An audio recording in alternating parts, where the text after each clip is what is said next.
तो इस वक्त की बड़ी खबर आ रही है इजराइल ईरान युद्ध को लेकर, जहां पर इस मामले पर अब भारत का भी बड़ा बयान सामने आया है। अमेरिका की ओर से जो न्यूक्लियर साइट्स पर ईरान में एक के बाद एक बड़े हमले किए गए, उस पर भारत ने भी प्रतिक्रिया दी है। ऐसे मौके पर प्रतिक्रिया दी है जिसमें बताया गया है कि B-2 बॉम्बर्स का इस्तेमाल कर अमेरिका ने ईरान में हमला किया। और न सिर्फ B-2 बॉम्बर्स, बल्कि कुछ रिपोर्ट्स में दावा यह भी किया गया है कि हमले के लिए अमेरिकी सबमरीन्स का भी इस्तेमाल हुआ है। और इसी कड़ी में भारत की ओर से अब इस पूरे तनाव पर बयान आया है। भारत के प्रधानमंत्री नरेंद्र मोदी ने इस पर प्रतिक्रिया देते हुए कहा है, ईरान के राष्ट्रपति से बात हुई है मेरी। हमने वर्तमान में जो स्थिति बनी है मिडिल ईस्ट में, उस पर विस्तार से चर्चा की है।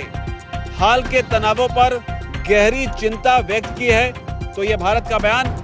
आगे भारत की ओर से कहा गया है कि तत्काल तनाव कम करने, संवाद और कूटनीति को आगे बढ़ाने की हम अपील करते हैं। साथ ही कहा है कि जो क्षेत्रीय शांति है, जो सुरक्षा है, स्थिरता है, उसकी जल्द से जल्द बहाली होनी चाहिए।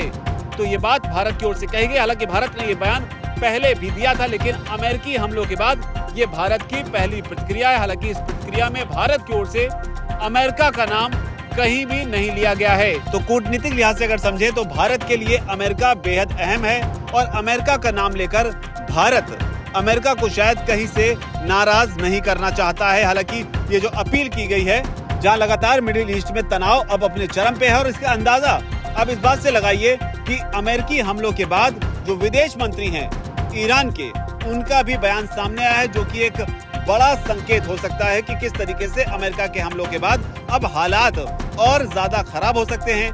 क्योंकि जो विदेश मंत्री ने बयान दिया है, उसमें उन्होंने साफ तौर पर कहा है कि अब वो इन हमलों के बाद राष्ट्रपति पुतिन, यानी कि रूस के राष्ट्रपति पुतिन से मुलाकात करने वाले हैं। इस मुलाकात को लेकर उन्होंने कहा कि सोमवार को ये मुलाकात होगी।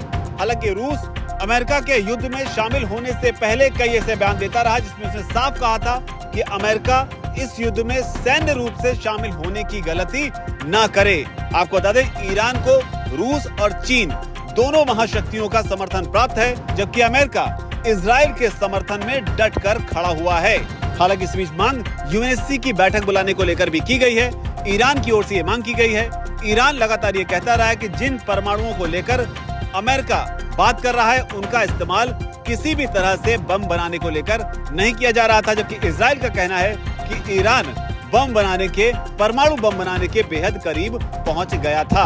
अब स्थिति में ये देखना होगा कि जब रूस से ईरान की बात होगी, तब रूस की ओर से इस पर क्या प्रतिक्रिया सामने आती है। हालांकि अमेरिका ने जिस तरीके से इन हमलों को अंजाम दिया, उस पर इजराइल ने अमेरिका की तारीफ की है। नेतन्याहू ने खुद डोनाल्ड ट्रंप की जमकर इन हमलों के बाद तारीफ की है। हालांकि अब देखना होगा क्या इस तनाव में रूस की भी कोई सैन्य एंट्री हो सकती है।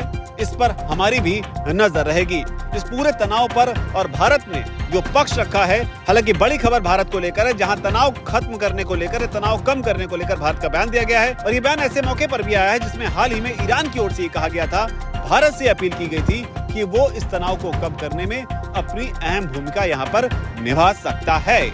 अब भारत के इस बयान पर आपकी क्या राय है? और अमेरिका ने जिस तरह से ईरान पर हमला किया, उस पर आप जो भी सोचते हैं नीचे अगर कमेंट सेक्शन में आप जरूर लिखिए। धन्यवाद।